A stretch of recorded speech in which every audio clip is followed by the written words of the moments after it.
I have him at 17 right now on my board. Whoa! All right. Okay, this is my type of episode. Let's get I'm not after gonna lie. it. I'm not gonna lie. He might end up in my lottery. Yeah. I fucking love this kid's game, man. I am perplexed. This is going to be a lot of Ryan Rollins propaganda, and we are going to break down his game in a way where we're not just pumping him up, because he definitely has things that he needs to improve on. But I'm watching this kid, and I'm just going, he just needs that week on draft Twitter where everyone starts talking about him and people realize how freaking good he is. He averaged 18.9 points per game this year as a sophomore. As a 19-year-old, that's the highest scoring mark amongst 19-year-olds in the country. For at least sophomores, probably freshmen, right? This kid is as buckety as you could possibly get. Yes. And the fact that he plays in a mid-major is definitely one of the reasons he flew under the radar. He wasn't getting the ESPN games. The people are definitely going to talk about the competition that he plays against, which is completely fair. But we watched a guy like Patrick Baldwin Jr. go to a mid-major and completely shit the bed as a potential top 5 guy. And Ryan Rollins had every bit the attention and from the scouting reports that a guy like Patrick Baldwin Jr. had this year. And the dude balled out. I just can't see when we look back, because here's the thing. We look at these lists and we go, all right, so his stock price is somewhere around 54 right now, right? I don't want to be the maniac who puts him too high to seem like I'm just trying to be crazy and get attention. You don't want to do that. But it's also there's this consensus groupthink thing that happens where you're almost afraid to go against consensus because you're like, wait a second, why does everybody else have him so low? There's got to be a reason. I don't want to be the one who moves him high. He's got to be low. And that's just not how the draft world works. From a strictly talent perspective, I think this dude has been getting on, just slept on so hard. And I don't think there's a big difference between his skill set and the skill set of some of these lottery guards that we're talking about.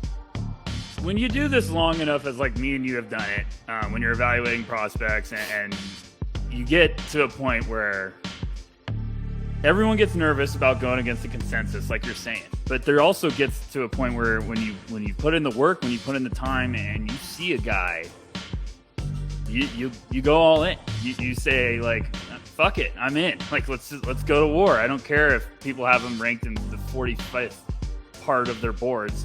And I have him in the top 20. I believe it.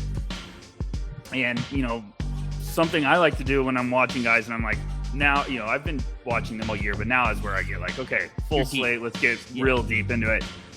And I started watching Rollins and prep for this episode. And what I like to do is I kind of like to throw a number in my head.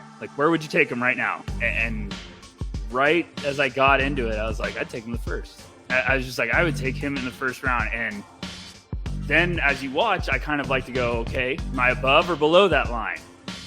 And when I watched him, I was what the fuck am I missing? Why is this guy not a first rounder? I was this dude can play. He is a bucket. And you just see how smooth and under control. And he's not that super bursty, really fast. He has that sneaky speed where it's just it's not like a jolt. It's he can just slowly he glides through the lane. He glides past people. And he also can just stop on a dime. And he's got that beautiful shot. And then he's incredibly agile. Yes. He's incredibly agile. Yes. And you just keep watching and you're just man, this kid can play. What's the story? What am I missing? So I'm right there with you, Corey.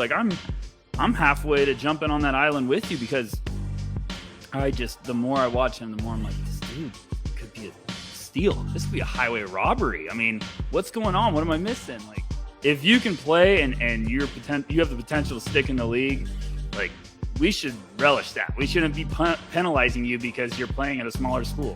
Damian Lillard turned out pretty good, going to Weber State.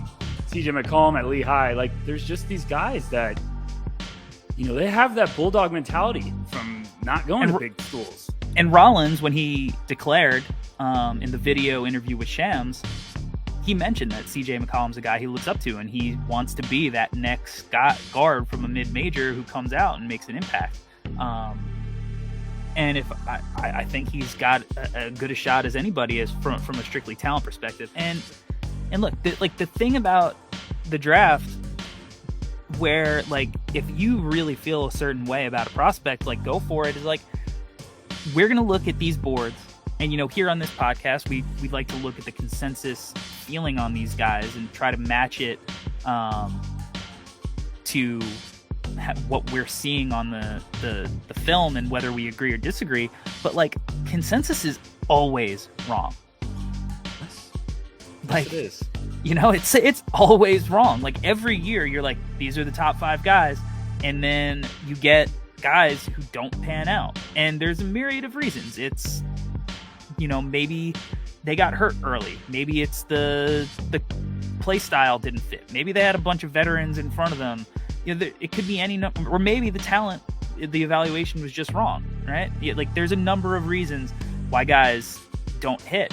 But like when you look back on drafts and you're like, oh look, Gilbert Arenas in the 2nd round, whoa, that's crazy. What happened there? Draymond in the 2nd round, what happened there? And that's not to say that Rollins is going to be a star on the level of a Gilbert Arenas or a Draymond, but like you look back and you're like, whoa, that's a really good player who got taken way too late. And you start going down the line and you're like, all right, 15 of these guys aren't in the NBA anymore.